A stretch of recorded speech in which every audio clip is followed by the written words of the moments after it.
जो काफिरों के लिए बना है, जो मुशरिकों के लिए बना है। उस जहन्नम से बचना चाहते हैं, कैसे बचेंगे आप? आओ मैं आपको रास्ता बताता हूँ, आओ मैं आपको तरीका बताता हूँ। दो काम पूरी जिंदगी में करना है, चाहे वो 12 साल की उम्र का लड़का हो, चाहे वो 25 साल का नौजवान हो, चाहे वो 50 साल का अधेड़ हो, चाहे वो 80 साल का बूढ़ा हो। हर शख्स के लिए एक ही काम है, हर शख्स के लिए एक ही काम है। दो काम पूरी जिंदगी में करना है, पूरी जिंदगी में दो काम। कोई काम करो ना करो, ये दो काम अगर आप कर लेते हैं अपनी जिंदगी में, चाहे 100 साल की उम्र पाले आदमी, मगर दो ही काम करो। दो काम अगर पा लिया आपने, अगर दो काम कर लिया तो आप जहन्नम की आग से बचेंगे। आप कहेंगे कौन सा काम करना है? बस दो काम ये है। पहला काम ये है कि हुकूकुल्लाह की अदायगी होनी चाहिए। हुकूकुल्लाह अदा करो, जो अल्लाह के हुकूक बंदों के ऊपर हैं, बंदा उन हुकूक को अदा कर दे। और दूसरा काम ये है कि हुकूकुल इबाद अदा कीजिए, जो बंदे का हक बंदे के ऊपर है वो बंदा हक अदा कर दे। बस दो ही काम करना है पूरी जिंदगी में, आप जहन्नम की आग से बच जाएंगे। थोड़ी सी तफसील चाहता हूँ। हुकूकुल्लाह क्या है? नमाज का वक्त आए तो अदा कर लीजिए, रमजान आए तो रोजे रख लीजिए, पैसे हो तो हज को चले जाइए, दौलत हो तो ज़कात देते रहिए। अरे दोस्तों, गौर से मेरी बातों को सुनना, अगर सच्चाई हो तो कबूल करना। हुकूकुल्लाह अदा करते रहिए। अल्लाह का जो हक है बंदों पे, वो बंदा हक अदा करता रखे, जहन्नम की आग से बचता चला जाएगा। दूसरा काम बताया हुकूकुल इबाद। हुकूकुल इबाद ये है, एक बेटे का जो बाप के ऊपर हक है, बाप अपने बेटे का हक अदा कर दे, माँ अपनी बेटी का हक अदा कर दे, बेटी अपनी माँ का हक अदा कर दे, शौहर अपनी बीवी का हक अदा कर दे, बीवी अपने शौहर का हक अदा कर दे, उस्ताद शागिर्द का हक अदा कर दे, शागिर्द उस्ताद का हक अदा कर दे। जो गरीब का हक है गरीब को दे दो, जो लाचार का हक है उसे दे दो, जो मजबूर का हक है उसे दे दो, जो यतीम का हक है उसे दे दो, जो बाप का हक है उसे दे दो, जो भाई का हक है उसे दे दो, जो बहनों का हक है उसे दे दो, जो पड़ोसी का हक है उसे दे दो। ये बंदों के हुकूक जो हैं, इन बंदों के हुकूक अदा करते चले जाएं, आप जहन्नम की आग से बचते चले जाएंगे। मगर मैं एक बात मैं बताना चाहता हूँ, आकर के उलमाए किराम की खिदमत में लोग कहा करते हैं, हजरत मैं तो लुट गया, मैं तो बर्बाद हो गया, कोई तावीज़ दे दीजिए, कोई नुस्खा दे दीजिए, मेरा बेटा मेरा हक अदा नहीं करता, मेरा बेटा मेरा हक अदा नहीं करता। मैं उन बाप से कहना चाहता हूँ, ए बेटे के बापो, ए बेटे के बाप, जरा गौर से मेरी बातें सुनना। आपके ऊपर भी तो आपके बेटे का हक है। आप अपने बेटों से अपना हक वसूल करना चाहते हो कि मेरा बेटा मेरा हक अदा नहीं करता है। ए बेटे के बाप, आपने तो बेटे का हक अदा नहीं किया। पहले बाप बेटे का हक अदा करेगा, बाद में बेटा बाप का हक अदा करेगा। अगर बेटा बाप का हक अदा नहीं करता तो बाप शिकायत लेके दारुल इफ्ता पहुंच जाता है कि बेटा हक अदा नहीं करता। मगर ए बाप बेटे से मोहब्बत करने वाले, आपने तो अपने बेटे का हक मार दिया है। आपने अगर बेटे का हक अदा किया होता तो आज आपका बेटा भी आपका हक अदा करता। हक मारा चला जा रहा है, हक तलफी हो रही है। आप मुझसे सवाल करेंगे मौलवी साहब, कहाँ हमने बेटे का हक मार दिया है? हमने कहाँ बेटे का हक मार दिया है जो आप इस तरीके की बात करते हैं? हजरात, आप ये कहेंगे मौलवी साहब आप अजीब सी बात कर रहे हैं। मैं कहूँगा अजीब बात नहीं, सच्ची बात कर रहा हूँ। आज एक शौहर आता है, कहता है बीवी मेरा हक अदा नहीं करती है, बीवी की शिकायत लोग लेके पहुंच जाते हैं, बहुत जुबान लड़ाती है। मैं कहता हूँ ए शौहरो, तुमने अपनी बीवी का हक अदा नहीं किया है। अगर तुमने अपनी बीवी का हक अदा किया होता तो तेरी बीवी तुझसे जुबान नहीं लड़ाती, तेरी बीवी भी तेरा हक अदा करते।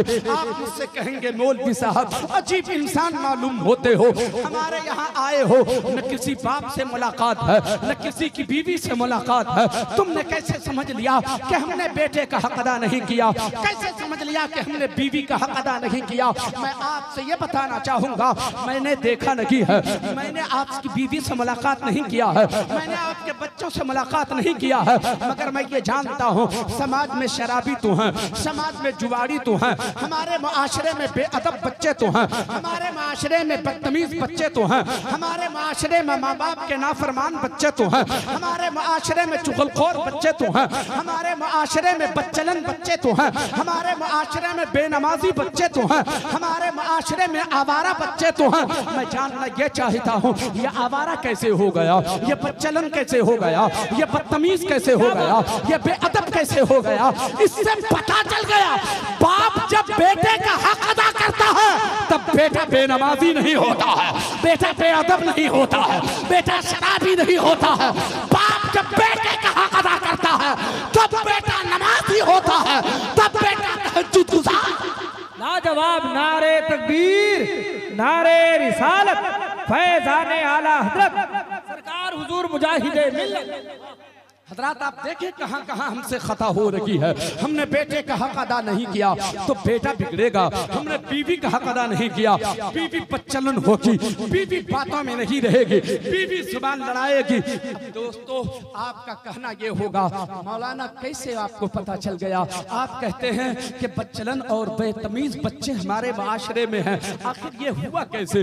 हक कैसे हमने अदा नहीं किया? हमने तो 2000 की साड़ी इस साल दिया है ईद में, कोई कहेगा 10,000 की साड़ी ईद में दिया है। हमने उसके नाम से जमीन खरीद रखा है, उसके नाम से मैंने मकान बनवा के रखा है। तुम कैसे समझते हो कि बीवी का हक अदा नहीं किया? मेरे बच्चे स्कूल जाते हैं तो मोटरसाइकिल से जाते हैं, मेरे बच्चे कॉलेज जाते हैं तो 4 व्हीलर से जाते हैं। 2000 रुपए मीटर के कपड़े अपने बच्चों को पहनाता हूँ, काजू किशमिश बादाम घर में पड़ा रहता है, मेरे बच्चे की खुराक बना करते हैं। अब ऐसी ऐसी ग़िज़ाएं खिलाता हूँ, फिर कैसे हक अदा नहीं किया? मेरे दोस्तों मैं यही कहूँगा इस्लाम का रिज़्क़ हलाल देखो, रिज़्क़ हलाल की बरकतों का अंदाजा आपको अब तक नहीं हुआ होगा। ऐ नौजवान दोस्तों अभी से ज़हन बना लो, हमें हराम नहीं खाना है। हज़रात गिरामी हक अदा करने का मतलब ये होता है एक बाप अपने बेटे को मेहनत की कमाई खिलाया तो गोया हक अदा हो गया। हराम कमाई खिलाओ, काजू किशमिश बादाम खिलाओ, मगर बेटे तेरे बेअदब हो जाएंगे, बदतमीज हो जाएंगे। मेरे दोस्त और बुजुर्गों आप कहेंगे हराम कैसे खिलाया? मैंने हराम कैसे खिलाया? चोरी तो नहीं किया है, डाका तो नहीं डाला है। अभी आपको मैं बताऊंगा, आपको एहसास भी नहीं होता हराम रोजी मेरे घर आ जाती है, नाजायज लुक़मा मेरे घर चला आता है। आओ मैं आपको बताता हूँ प्यारे मुसलमानों, पहले मैं आपको ये बताऊं कि बेटा बेअदब कैसे होता है, बदतमीज कैसे होता है। हराम रोजी जब इंसान खाता है, जब हलाल रोजी खाता है तो उसका असर अच्छा होता है, हराम खाता है तो असर उसका बुरा होता है। जब अपने बच्चों को हलाल खिलाओगे तो हक अदा किया जाएगा, हक अदा किया जाएगा। हराम खिलाओगे तो हक मारा चला गया। आपने अपने बच्चों को हराम खिलाया, आपने अपनी बीवी को हराम खिलाया, नतीजा ये हुआ पैदा होने वाला जो बच्चा है, जो पैदा हुआ वो बेनमाजी बन के रह गया, वो बेअदब होके रह गया, वो बदतमीज होके रह गया, वो नाफरमान होके रह गया। नौजवान दोस्तों आप जरा गौर से मेरी बातों को थोड़ी देर सुनना, मैं ज्यादा देर आपका वक्त लेना भी नहीं चाहता। एक हाजी साहब मेरे पास तशरीफ लाए, मैं मदरसे में था, हाजी साहब तशरीफ लाए और आकर के रोने लगे। यहाँ पर कोई हाजी साहब हो तो माफ कीजिएगा, मैं आपकी बात नहीं कर रहा हूँ। वो हाजी साहब जो मेरे मदरसे में आए थे, मैं उस हाजी साहब की बात कर रहा हूँ। आए और रोने लगे, वो चीखने चिल्लाने लगे। मैंने कहा हाजी साहब मामला क्या है, क्यों रो रहे हैं आप, क्यों कलेजा पीट रहे हैं आप? वो जवाब देते हैं मौलाना मैं तो लुट गया, मैं तो बर्बाद हो गया। मैंने कहा क्या बर्बाद हो गए आप, कैसे बर्बाद हो गए आप, कैसे लुट गए आप? जवाब सुनो हाजी साहब का। उन्होंने कहा क्या बताऊं, इसी साल मैंने ताज़ा ताज़ा हज किया है, 5 वक्त मस्जिद जाके नमाज अदा किया करता हूँ, तहज्जुद भी पढ़ा करता हूँ, इशराक भी पढ़ा करता हूँ, अव्वाबीन भी पढ़ा करता हूँ, कुरान की तिलावत भी पाबंदी से किया करता हूँ। माशरे में जब चलता हूँ लोग मेरे लिए पलके बिछा दिया करते हैं, समाज में बड़ी इज्जत है मेरी, बड़े एहतराम की निगाह से लोग मुझे देखा करते हैं, मगर मेरे बेटे ने तो मेरी इज्जत की धज्जियां उड़ा के रख दिया। मैंने कहा हुआ क्या? कहा कि मेरा बेटा शराबी हो गया है। शिकायत तो लोग लेकर के आते थे, जब शिकायत लेके आते थे लोग ऐसा लगता था जमीन फट जाए मैं उसके अंदर चला जाऊं, मगर क्या करता, बर्दाश्त करता रहा। आखिर बेटा ही तो है, क्या करूं? लेकिन आज तो हद पार कर दी, आज वो शराब खाने चला गया। शराब पी के जब घर आया मस्ती में था, वो नशे में था, अपनी माँ को गाली देना शुरू किया। किया, अपनी माँ को गाली भी दिया और मुझसे कहा, ए बुढ़ा तू घर से निकल जा। आप जरा सोच के देखो प्यारे मुसलमानों, एक बेटा जब अपने बाप से कहे, ए बुढ़ा तू घर से निकल जा, बोलो बाप का कलेजा फटेगा कि नहीं फटेगा? एक बेटा जब माँ को गाली दे तो बोलो माँ की कलेजा फटेगा कि नहीं फटेगा? एक बेटा अपनी माँ को गाली दे रहा है, एक बेटा अपने बाप को घर से निकाल रहा है। हजरात, वो बेटा नहीं, उसका नशा घर से निकाल रहा है, उसका नशा उसे गाली दे रहा है। ये नशे का आदी कैसे हो गया? हमने हक अदा नहीं किया तो नशे का आदी हो गया, हमने हक अदा नहीं किया तो नाफरमान हो गया। आओ दिल की बात सुनो प्यारे मुसलमानों, हाजी साहब ने कहा कि वो बेअदब हो गया, उसने गाली देना शुरू किया, मुझसे कहा कि बुढ़े घर से निकल जा। अब इससे और ज्यादा बड़ी बात क्या हो सकती है? अब तो जीने को जी नहीं चाहता है। कोई तावीज हो तो दे दीजिए, कोई नुस्खा हो तो दे दीजिए, आप दुआ फरमा दीजिए कि शराब की लत उससे खत्म हो जाए। वो नशे का आदी हो गया है, नशा छोड़ दे। मैंने कहा, हाजी साहब ये बताइए, आखिर आपका बेटा शराबी कैसे हो गया, नशे का आदी कैसे हो गया? कहा, मुझको तो कुछ भी पता नहीं है, मुझको तो कुछ भी खबर नहीं है। मैंने कहा, आपको पता नहीं कि शराबी कैसे हो गया? मैंने कहा, आपको पता नहीं कि आपका बेटा नाफरमान कैसे हो गया? क्यों बाप पे डंडे उठाना शुरू कर दिया? आओ, सरकार की एक हदीस पाक का टुकड़ा मैंने पेश किया। मेरे आका ने इरशाद फरमाया, गौर से सुनना। आका इरशाद फरमाते हैं, ए लोगों, तुम्हारे जिस्म के अंदर गोश्त का एक लोथड़ा है, अगर वो समर गया तो सब समर गया, अगर वो बिगड़ गया तो सब बिगड़ गया। सहाबा अर्ज करते हैं, या रसूल अल्लाह, गोश्त का वो कौन सा हिस्सा है, जिस्म का वो कौन सा हिस्सा है गोश्त का, जिसके बिगड़ने से सब बिगड़ जाता है, जिसके संवरने से सब संवर जाता है? आकाए दो जहां इरशाद फरमाते हैं, वो दिल है, दिल संवर जाता है तो सब संवर जाता है, दिल बिगड़ जाता है तो सब बिगड़ जाता है।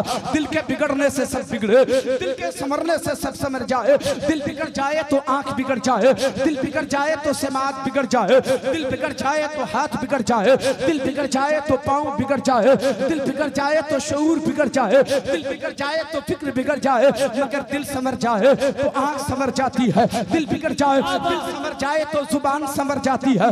दिल के संवरने से सब संवर जाता है, दिल के बिगड़ने से सब बिगड़ जाता है। जब इंसान का दिल बिगड़ता है तब वो बेनमाजी होता है, दिल बिगड़ता है तो बेअदब होता है, दिल बिगड़ता है तो बदतमीज होता है, दिल बिगड़ता है तो शराबी होता है, दिल बिगड़ता है तो जुआरी होता है, दिल बिगड़ता है तो ज़िनाकार होता है, दिल बिगड़ता है तो गुनहगार होता है, दिल बिगड़ता है तो खताकार होता है। जब दिल बिगड़ता है तब कोई अबू जहल बनता है, दिल बिगड़ता है तो कोई अबू लहब बनता है, दिल बिगड़ता है तब कोई उतबा बनता है, दिल बिगड़ता है तब कोई शेबा बनता है, दिल बिगड़ता है तब कोई वसीम रिजवी बनता है, दिल जब बिगड़ता है तो कोई यजीद बनता है। लेकिन जब दिल संवरता है कोई अबू बकर बनता है, दिल संवरता है तो उमर बनता है, दिल संवरता है तो उस्मान बनता है, दिल संवरता है तो अली बनता है, दिल संवरता है तो बिलाल बनता है, दिल संवरता है तो सलमान अथरी बनता है, दिल संवरता है तो आला हजरत होता है, दिल संवरता है तो मुजाहिद मिल्लत होता है,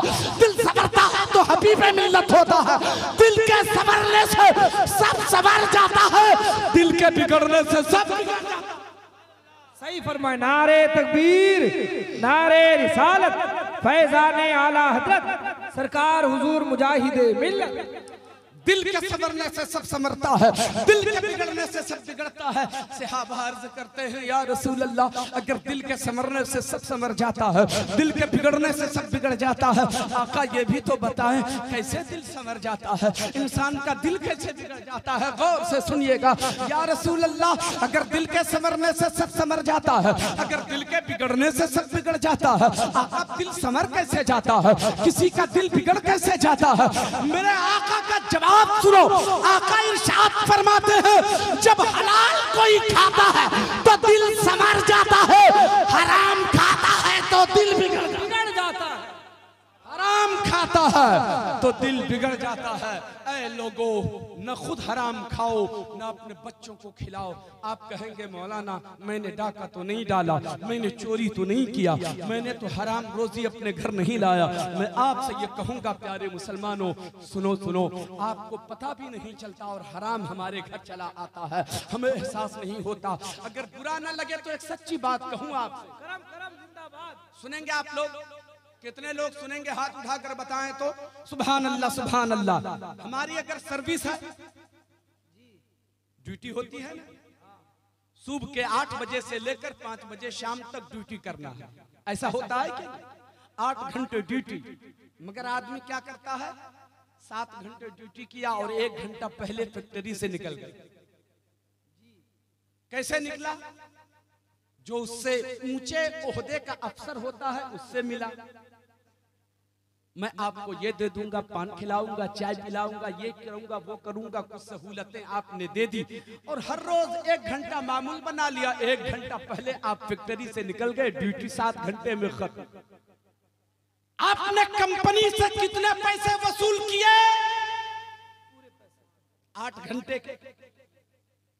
आपने ड्यूटी की है 7 घंटे की और पैसे वसूल किया 8 घंटे के। 1 घंटे के जो रुपए आपके घर आ रहे हैं, आप बता सकते हैं कि वो आपके लिए जायज है कि नाजायज है? मजदूरी करने आप जाते हो, 5 घंटे ड्यूटी करना है, 7 घंटे ड्यूटी करना है, 8 घंटे ड्यूटी करना है, मगर क्या किया? 10 मिनट चाय नोशी में, 10 मिनट तंबाकू खाने में, 5 मिनट पुड़िया खाने में, 2-4-10 मिनट इस्तिंजा और बैतुल खला में आपने यूं ही वक्त गुजार दिया। जो काम 8 घंटे में होना चाहिए वो 10 घंटे में भी पूरे नहीं हो पा रहे हैं। आपने वहां भी घपला किया।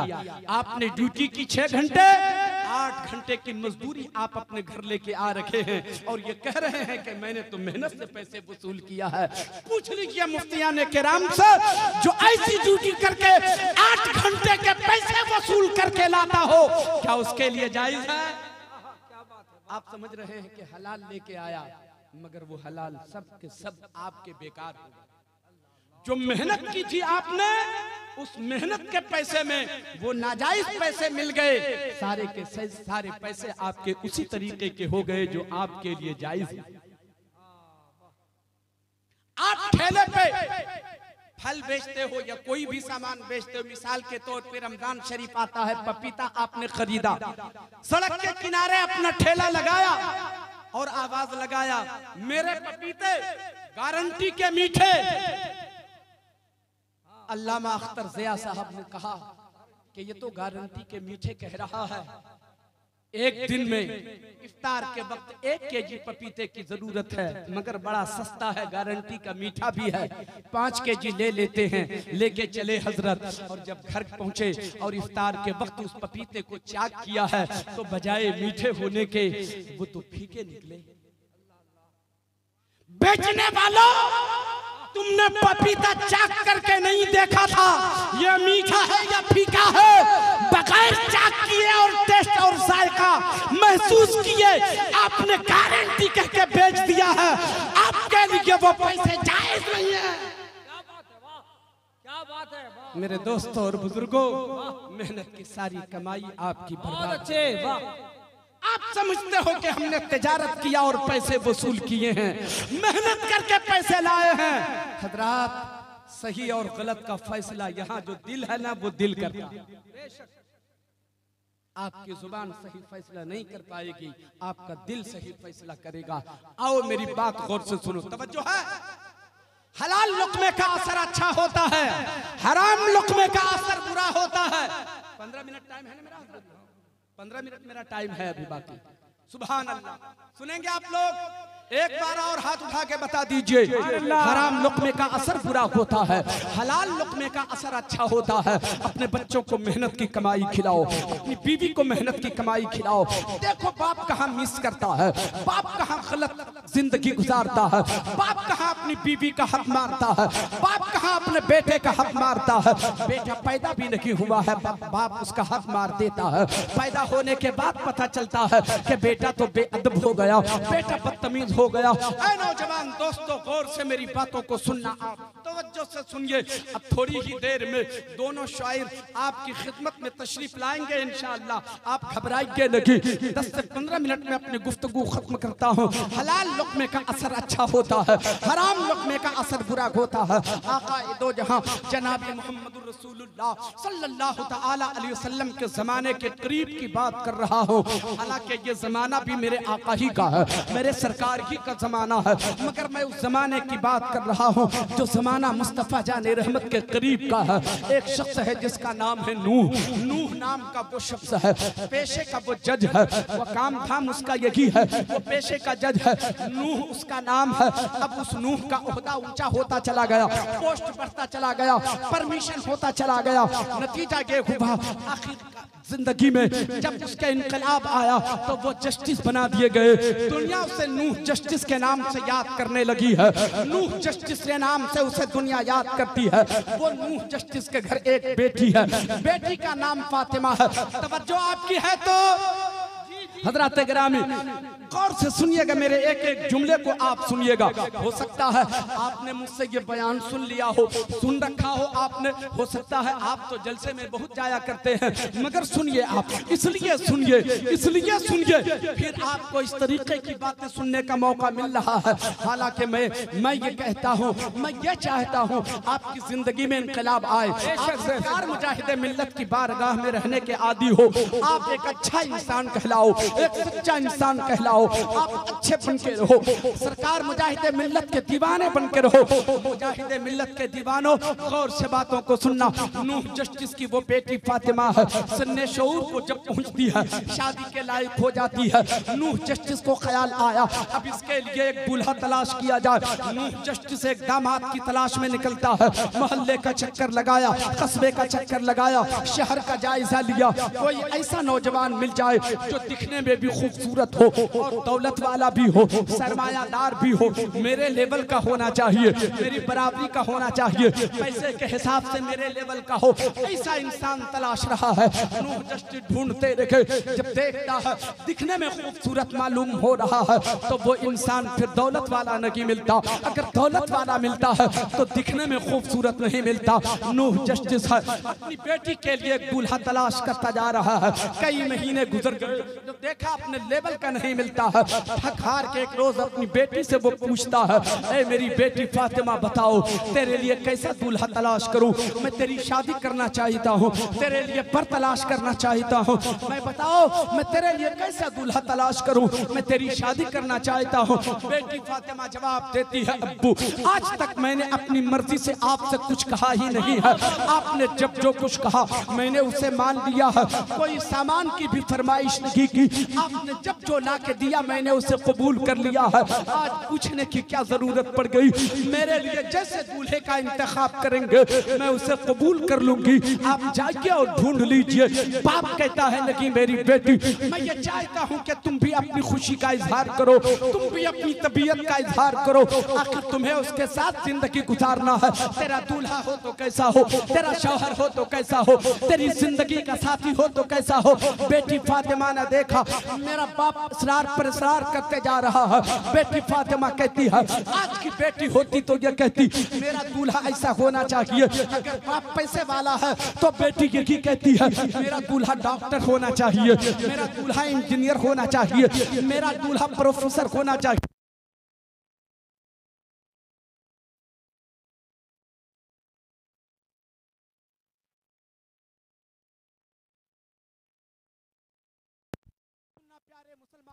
फातिमा अपने बाप से क्या कहती है, फातिमा अपने बाप नूह जस्टिस से कहती है, ऐ मेरे अब्बू अगर आप मुझसे पूछ रहे हैं तो मुझसे सुनिए, मेरा दूल्हा कैसा हो, मेरा शौहर कैसा हो, मेरी जिंदगी का साथी कैसा हो, ऐ फातिमा जल्दी बता ताकि मैं तेरे लिए दूल्हा तलाश करूं। फातिमा कहती है अब्बू मेरे लिए जो दूल्हा आप तलाश करेंगे वक्त का नमाजी होना चाहिए, तहज्जुद गुजार होना चाहिए, तकवा शिआर होना चाहिए, कुरान की तिलावत का आदी होना चाहिए, नबी का वफादार होना चाहिए, तकवा से आर होना चाहिए, हलाल खाने वाला होना चाहिए, नबी का वफादार होना चाहिए।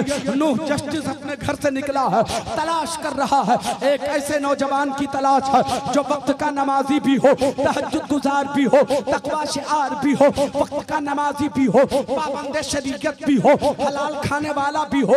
मगर क्या देखते हैं, एक खूबी मिलती है दूसरी नहीं, दूसरी मिलती है तो तीसरी नहीं, तीसरी मिलती है तो चौथी नहीं, तलाश करते जा रहे हैं। शहर का जायजा लिया, मोहल्ले का जायजा लिया, कस्बे का जायजा लिया, थक गए, हार गए, पलट के आते हैं, बेटी क्या करूं, तूने ऐसे दूल्हे का इंतखाब करने की बात की है, तलाश तो करता हूं मगर एक खूबी दिखती है, दूसरी नहीं, दूसरी मिलती है, तीसरी नहीं, तीसरी दिखती है, चौथी नहीं, कहां जाऊं, कैसे तलाश करूं, कैसे तलाश करूं, कैसे ढूंढूं। बेटी फातिमा जवाब देती है, एक एक जुमला सुनना। बेटी कहती है, अब्बू आपको ढूंढने का तरीका मालूम नहीं है, तलाश करने का आपको तरीका मालूम नहीं है। ए बेटी कैसे तलाश करूं? अब्बू जान घर से तलाश करना शुरू कीजिए, मिल जाएगा, घर से तलाश करना शुरू कीजिए, मिल जाएगा। मेरी बेटी घर से तलाश करूं, घर ही से तो निकला था, अपनी तबीयत से निकला था तो घर से निकला था, जब तूने ख्वाहिश का इजहार किया तो घर ही से निकला था।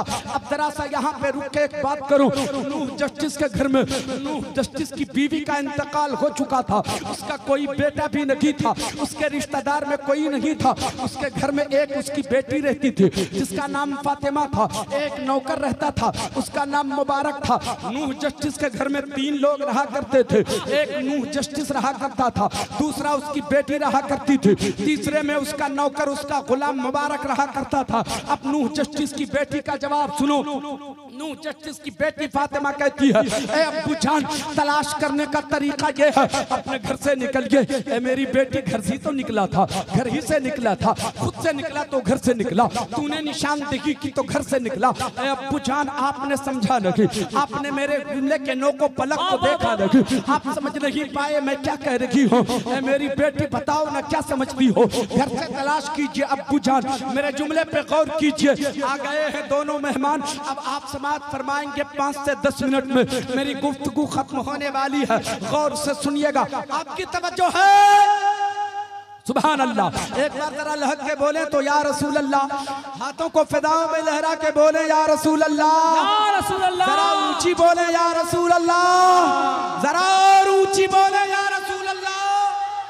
सुभान अल्लाह, सुभान अल्लाह। कहा अब्बू जान घर से तलाश कीजिए। अब उन्होंने सोचा लगता है मेरी बेटी खानदान में किसी को पसंद किया है, किसी को रिश्तेदार में पसंद कर लिया है, या तो फिर मोहल्ले में किसी को पसंद किया है, पड़ोस में देखा कोई ना मिला, खानदान का जायजा लिया कोई ऐसा नौजवान नहीं, रिश्तेदार को देख लिया कोई ऐसा नौजवान नहीं, थक हार के फिर आ जाते हैं। ए बेटी मैंने खानदान में भी देख लिया कोई ऐसा नौजवान नहीं है जिसके अंदर इतनी खूबी पाई जा रही हो, रिश्तेदार में भी देख लिया कोई ऐसा नहीं है जिसके अंदर इतनी खूबी पाई जा रही हो, मैंने अपने पड़ोस का भी जायजा ले लिया कोई ऐसा नहीं है जिसके अंदर इतनी खूबी पाई जाती हो। ए मेरे अब्बू मैंने ये कब कहा था कि खानदान में देखो, मैंने कब कहा था रिश्तेदार में देखो, मैंने कब कहा था कि पड़ोस में देखो, मैंने कहा था घर से तलाश करना शुरू कीजिए।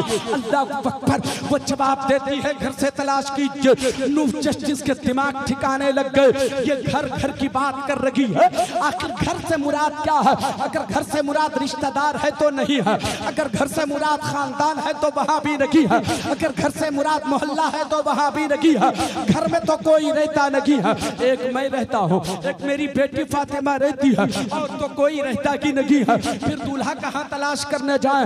हाँ एक मेरा नौकर जरूर रहता है, एक मेरा गुलाम मेरे घर में जरूर रहता है। जैसे कि मुबारक की तरफ नजर गई है, अपने गुलाम पे दिमाग पहुंचा है, फिक्र अपने गुलाम की तरफ पहुंची है कि मेरे घर में एक गुलाम भी रहता है, फौरन दिमाग काम करता है, मेरा गुलाम मुबारक ऐसा है जो वक्त का नमाजी भी है, तहज्जुद गुजार भी है, तकवा शिआर भी है, कुरान की तिलावत का आदी भी है, वो तहब्बत गुजार भी है, तकवा शिआर भी है, कुरान की तिलावत का आदी भी है, हलाल खाने वाला भी है, नबी का वफादार भी है। अचानक वो बोल पड़ा, ए मेरी बेटी फातिमा, कहीं तू मेरे गुलाम की तो बात नहीं कर रही है, मेरे नौकर की तो बात नहीं कर रही है, मेरे चाकर की तो बात नहीं कर रही है। बेटी जवाब देती है, ए मेरे अब्बू मैं आपके गुलाम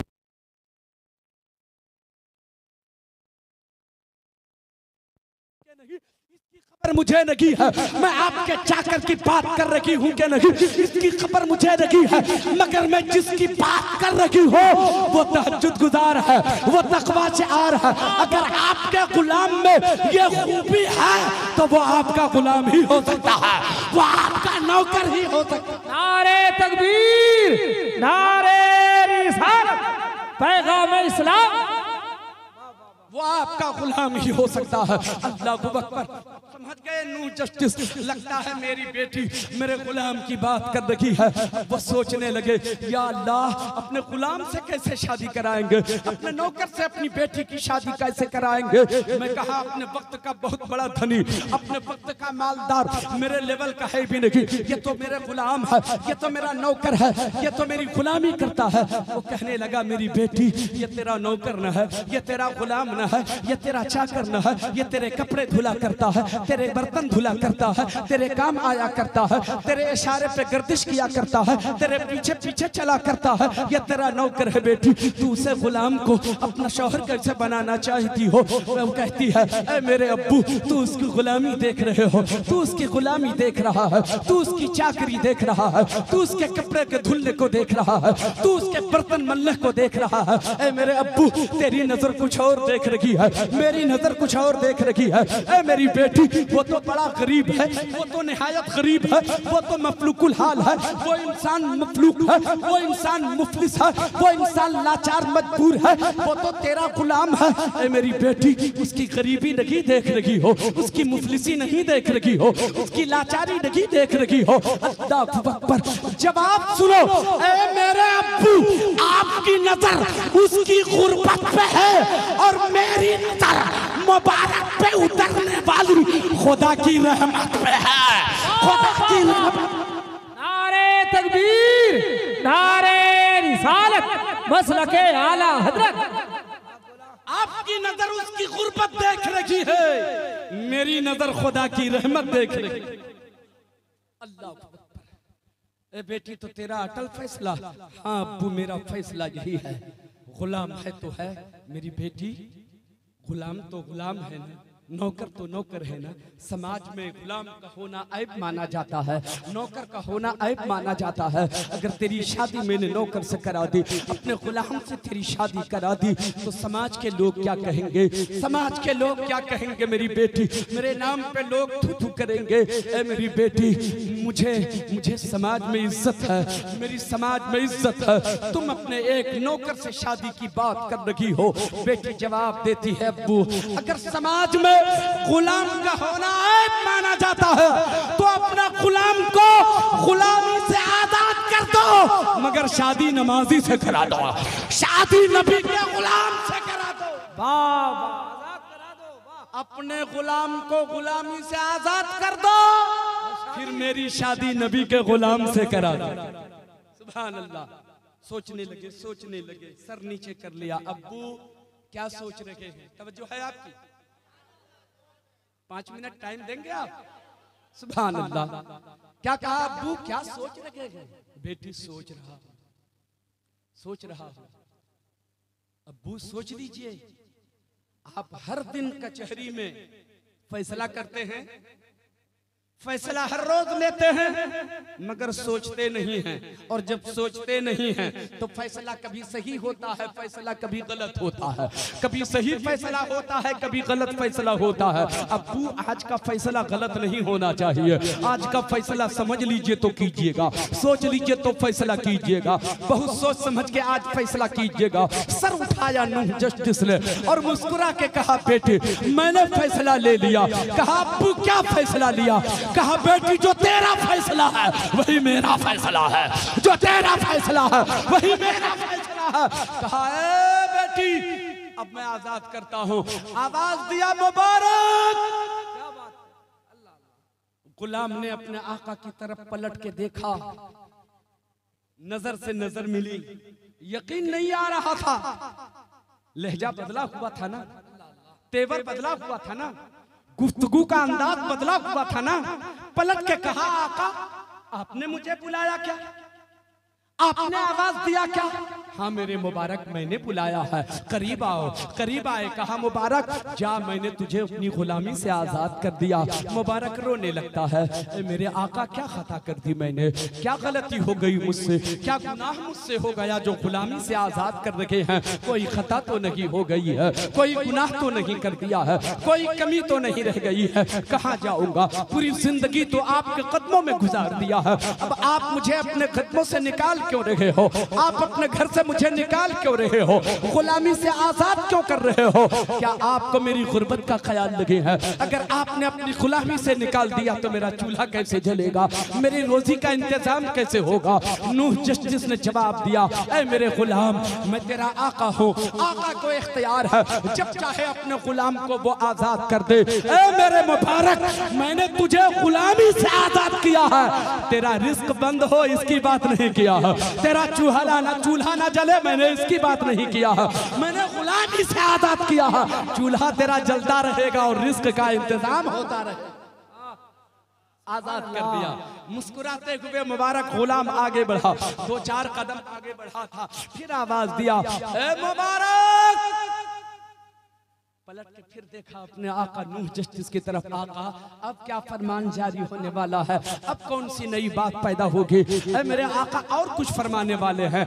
हाँ मुबारक जरा करीब आओ। करीब आए तो कहा, ऐ मुबारक मेरी बेटी फातिमा से शादी कर ले। कहा मैं समझ रहा था आप मेरी गुर्बत का मजाक उड़ाएंगे, इसीलिए मेरी गुलामी से मुझे आजाद किया था, आप मेरी लाचारी का मजाक उड़ाएंगे, आप मेरी गुर्बत का मजाक उड़ाएंगे। कहा आपकी बेटी फातिमा फर्श मखमल पे चलने वाली, कहा एक गरीब, आप मेरी गरीबी का मजाक उड़ा रखे हैं। कहा ऐसे शादी होगी, ऐसा तो कहीं रिश्ता ही नहीं हुआ है, आपकी बेटी से शादी नहीं। मेरे गुलाम, मैं तेरी गुर्बत का मजाक नहीं उड़ा रहा हूँ, मैं सच्ची बात कह रहा हूँ। मेरे आका अगर ये बात सच्ची है तो फातिमा को भी सोचना चाहिए कि वो कहाँ रहेगी। मेरे पास रहने का मकान नहीं है, एक छोटी सी झोपड़ी है, फूस का छप्पर है, मेरे पास कोई बेड नहीं है, टूटी हुई चटाई है, उस पे मैं जमीन पे लेट जाया करता हूँ। मेरी गुर्बत फातिमा ने नहीं देखा है, फातिमा मेरे घर कैसे रह सकती है? कोई मेल की नहीं है, कोई मेल की नहीं है, कैसे ये रिश्ता निभ सकता है? कहा वो तो बात अलग की है, मगर फातिमा ने तुझे पसंद किया है। कहा अगर फातिमा ने मुझे पसंद किया है तो बुलाइए फातिमा को, मैं फातिमा से बात कर लेता हूँ। अल्लाह अकबर। जब फातिमा को बुलाया गया है, ऐ फातिमा बताओ तुमने मुझसे शादी का फैसला सचमुच कर लिया है? हाँ मैंने सचमुच फैसला कर लिया है। आखिर क्या मामला है? मैं तो तेरा गुलाम हूं ना, मैं तेरा नौकर हूं ना, तेरे कपड़े धुला करता हूं, तेरे बर्तन साफ किया करता हूं, तेरे काम किया करता हूं, मैंने तेरी गुलामी में जिंदगी गुजार दी है। क्या तूने मेरी गुर्बत नहीं देखा है? सोने के लिए बेड भी नहीं है, आराम के लिए मेरे घर तेरे लिए बिस्तर भी नहीं है, मेरे घर तेरा बसेरा कैसे हो सकता है? क्या तूने मेरी गुर्बत नहीं देखा? जवाब देती है, ए मुबारक, तेरी नजर तेरी गुर्बत पे है, मेरी नजर तेरे तकवे पे है, मेरी नजर तेरी तहज्जुद गुजारी पे है। तू गुर्बत देख रहा है, मैं तेरी तहज्जुद गुजारी देख रही हूँ, तेरी तकवा शारी देख रही हूँ। तुझसे अमीर कौन हो सकता है? तुझसे बड़ा रईस कौन हो सकता है? ऐ फातिमा अगर ये बात है तो चल फिर मैं राजी हूँ। निकाह की मजलिस सजती है, अब खत्म कर रहा हूँ। निकाह की मजलिस सजती है और निकाह के बाद फिर महफिल इख्तिताम के मंजिल से गुजरती है, रुखसती होती है फातिमा की। कौन फातिमा? नूह जस्टिस की बेटी फातिमा, एक रईस की बेटी। रुखसत हो रही है, होती है रुखसत, अपने बाप के घर से चली है, एक गरीब मुबारक के घर पहुंचती है। रात का वक्त है, आखिरी मरहले से मैं गुजर रहा हूं। अब आप मेरा जुमला मिस मत होने दीजिएगा। उलमाए किराम की खुसूसी दुआएं चाहता हूं मैं। रुखसती को भी घर पहुंचती है फातिमा, अपने घर पहुंच जाती है, बाप के घर से चली अपने घर पहुंच गई। रात का वक्त है, फातिमा टूटी चटाई पर लेटी अपने शौहर का इंतजार कर रही है। अब आएगा मेरा शौहर, अब आएगा मेरा दूल्हा, अब आएगा मेरी जिंदगी का साथी, हक़्क़े ज़ौजियत अदा करेगा, दो पाकीज़ा दिलों का मिलन होगा। शादी की पहली रात का जो मंजर होता है, जो कशिश और जो इंतजार के लम्हे होते हैं, वो किसी से छुपे हुए नहीं हैं, इंतजार कर रही है। मुबारक है तहज्जुद गुजारी में लगा है, मुबारक है कुरान की तिलावत में लगा हुआ है, मुबारक है, दो गाना अदा करने में लगा है। आधी रात गुजरने के बाद अपनी बीवी के करीब पहुंचा, बगल में लेट जाता है, टूटी चटाई है, इंतजार कर रही है। अब हक अदा किया जाएगा, हक़ ज़ौजियत अदा करेगा। अब दो पाकीज़ा दिलों का मिलन होगा।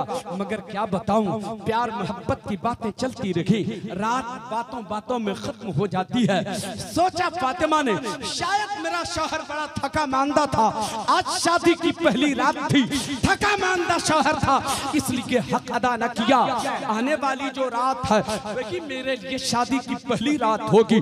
दूसरी रात का इंतजार करती है फातिमा, फिर अपने बिस्तर पे चटाई पे लेट जाती है, अपने शौहर का इंतजार करती है। मगर वो कुरान की तिलावत में लगा है, तहज्जुद गुजारी में लगा है, तक़वा शिआरी में लगा है, कुरान की तिलावत में लगा है। आधी रात गुजरने के बाद बिस्तर पे पहुंचता है, बीवी इंतजार करती रही, बातों बातों में फिर रात खत्म हो जाती है। हक अदा न किया, दो पाकीज़ा दिलों का मिलन न हुआ। फातिमा ने फिर अपने दिल को संभाला, शायद बहुत थका था इसलिए आज फिर हक अदा न किया। आने वाली जो तीसरी रात है वही मेरे लिए शादी की पहली रात होगी। इंतजार करती है, तीसरी रात आती है, बिस्तर पे लेटे लेटे इंतजार कर रही है। अब मेरा दूल्हा आएगा, अब मेरा शौहर आएगा, अब मेरी जिंदगी का साथी आएगा, हक़ ज़ौजियत अदा करेगा, दो पाकीज़ा दिलों का मिलन होगा। मगर रात आधी गुजरने के बाद फिर मुबारक पहुंचता है, बातों बातों में रात खत्म हो जाती है। बात समझ पे नहीं आती, फलसफा समझ पे नहीं। दूसरी तीसरी चौथी रात गुजर गई, पांचवी आई वो भी गुजर गई, छठी रात आई वो भी गुजर गई, सातवीं आठवीं आई वो भी चली गई, नवीं रात आई वो भी चली गई, 10वीं रात आई वो भी गुजर गई, 11वीं रात आने वाली है। शुदा बात नूह जस्टिस तक पहुंच जाती है कि मेरा दामाद मेरी बेटी से मिलता रही है। मुबारक अपनी बीबी का हक अदा करता रही है। उन्हें जलाल आया, गुस्सा आया, ख्याल ये भी आया, मुझको पता था कि गरीब के साथ मेरी बेटी का बसर नहीं हो सकता है, मगर उसे राज तो मालूम नहीं था। अपने दामाद का तलब किया, दामाद को तलब किया, मुबारक को बुलाया गया। मुबारक नूह जस्टिस की खिदमत में पहुंचे, पेश भी है, मेरे खुसरू जी आपने मुझे बुलाया है, आपने मुझे तलब किया है। हाँ मैंने बुलाया है। ए मुबारक मुझे एक बात बताओ, मुझे तो पहले ही से इस बात का अंदेशा था, तुम दोनों का मिलन नहीं हो सकता है। तुम गरीब हो, मेरी बेटी फर्श मखमल पे रहा करती है, तुम्हारे घर में उसे सुकून नहीं मिलेगा, तुम्हारे घर में उसे करार नहीं मिलेगा, ये रिश्ता बरकरार नहीं रह सकता है। मगर अब तुम खुद अपनी जुबान से बताओ आखिर माजरा क्या है? क्या मेरी बेटी अच्छी नहीं लगती? क्या मेरी बेटी अच्छी नहीं है? क्या वो खूबसूरत नहीं है? क्या वो हसीन नहीं है? क्या वो नमाजी नहीं है? क्या तेरी खिदमत नहीं करती है? क्या वो तहज्जुद अदा का नहीं करती है? क्या वो कुरान की तिलावत नहीं करती है? आखिर कमी क्या है मेरी बेटी में जो उसका हक अदा नहीं करता, जो अब तक उसे नहीं अपनाया? नूह जस्टिस के दामाद का जवाब सुनो। ऐ मेरे खुसरू साहब सुनिए, आपकी बेटी बड़ी अच्छी है, मैं भी बड़ा खुशनसीब हूँ कि ऐसी बीवी मुझे मिली है। मैं भी लाजवाब, आपकी बेटी भी लाजवाब, कहीं से कोई कमी नहीं है। आपकी बेटी तकवा शिआर भी है, तहज्जुद गुजार भी है, कुरान की तिलावत का आदी भी है, नमाज का पाबंद भी है, कुरान की तिलावत भी करती है, मेरी खिदमत में भी लगी रहती है, कहीं से कोई कमी नहीं। ऐ मेरे मुबारक फिर बताओ तो फिर हक अदा क्यों नहीं करता? अब जवाब सुनो नूह जस्टिस के दामाद का, मुबारक का जवाब सुनो। ऐ मेरे खुसरू साहब, बात सिर्फ इतनी सी है, आपका ओहदा बड़ा ऊंचा, आपका पोस्ट बड़ा ऊंचा, आपका मनसब बड़ा ऊंचा, आप कचहरी में रहते थे, आप फैसला करते थे, आप कचहरी में जब फैसला लेते थे, फैसला कभी सही होता, फैसला कभी गलत होता, कभी लोग हलाल तरीके से पैसे देते, कभी हराम तरीके से देते, कभी नाजायज तरीके से पैसा आता, कभी जायज तरीके से पैसा आता। आपके घर में जो माल है, आपके घर में जो दौलत है, वो हलाल है तो हराम भी है, जायज है तो नाजायज भी है, मगर मेरे घर में नाजायज नहीं है, मेरे घर में हराम नहीं है। मैं आपके घर मेहनत करता, पसीने बहाता, जितनी मेहनत करता, मजदूरी करता, उतनी कीमत लेके घर जाता। मेरे पास जो पैसे हैं, जो कमाई मेरे घर है, वो सुथरी कमाई है, वो पाकीज़ा कमाई है, वो पसीने की कमाई है, वो मेहनत की कमाई है वो हलाल कमाई है। मेरे घर में हराम कमाई नहीं है, मेरे घर में नाजायज कमाई नहीं है। आपके घर जायज है तो नाजायज भी है, आपके घर अगर हलाल है तो हराम भी है। शरीयत का फैसला सुन गए, हुकूमत इस्लाम का फैसला सुन गए, शरीयत का कानून सुन गए। आपकी बेटी आपके घर रह के जो खाती थी वो हलाल खाती थी तो हराम भी खाती थी, जायज खाती थी तो नाजायज भी खाती थी। जब तक आपके घर रखी आपकी बेटी हराम भी खाती थी, हलाल भी खाती थी। मगर आपके घर से जब मेरे घर गई है अब वो हलाल नहीं खाती, अब वो नाजायज नहीं खाती, अब वो हलाल खाती है, अब वो पाकीज़ा कमाई खाती है, अब वो पसीने की कमाई खाती है, अब वो नाजायज नहीं खाती, अब वो सुथरी कमाई खाती है, अब वो हलाल कमाई खाती है। शरीयत का कानून ये है कि जब किसी के हलक के नीचे हराम लुक़मा उतर जाता है तो उसका असर 40 दिनों तक बाकी रहता है। आपकी बेटी ने आपके घर रह के जो हराम लुक़मा खाया है अभी उसका असर बाकी है। अभी तो 10 रातें गुजरी हैं, अभी हराम लुक़मे का असर बाकी है। अब मेरे घर गई है, हलाल खा रखी है, जायज खा रखी है, सुथरी कमाई खा रखी है। अभी 10 रातें गुजरी हैं, अभी 10 गुजरी है, 11 भी गुजरेगी, 12 भी गुजरेगी, 30 भी गुजरेगी, 39 भी गुजरेगी। जब 40 रातें गुजर जाएंगी, 40 रातें गुजर जाने के बाद हलाल लुक़मे का हराम लुक़मे का असर जब खत्म हो जाएगा तब मैं अपनी बीवी का हक अदा करूंगा, तब मैं अपनी बीवी का हक अदा करूंगा, तब दो पाकीज़ा दिलों का मिलन होगा। और जब हराम लुक़मा असर खत्म होने के बाद हक ज़ौजियत अदा करूंगा तब नुत्फ़ा करार पाएगा। फिर 9 महीने गुजरेंगे, 9 महीने गुजरने के बाद फिर बेटा पैदा होगा और जब बेटा होगा तो बेनमाजी नहीं होगा, पैदा होगा तो तहज्जुद गुजार होगा, तक़वाशार होगा, वक्त का नमाज़ी होगा, वक्त का वली कामिल पैदा। नारे तकबीर, नारे रिसालत, मसलके आला हज़रत। जो वक्त मिला था उससे 10 मिनट ज्यादा हो गया, इसलिए मैं माजरत चाहता हूँ। बात भी मुकम्मल नहीं हो पाई है, लेकिन 2 मिनट में अपनी बात खत्म कर देता हूँ किसी नतीजे पर पहुँचा करके। हजरत ग्रामी जब 9 महीने, जब 40 रोज गुजरे, हक अदा किया गया, नुत्फ़ा करार पाया, फिर 9 महीने फातिमा ने अपने बतन में उस बच्चे को संभाला और 9 महीने गुजरने के बाद फिर एक बेटा पैदा हुआ। पूरा मजमा बोलिए, एक बेटा पैदा हुआ। बेटे का नाम अब्दुल्ला रखा, बेटे का नाम अब्दुल्ला रखा। कौन अब्दुल्ला? फातिमा का बेटा अब्दुल्ला। कौन अब्दुल्ला? मुबारक का बेटा अब्दुल्ला। कौन अब्दुल्ला?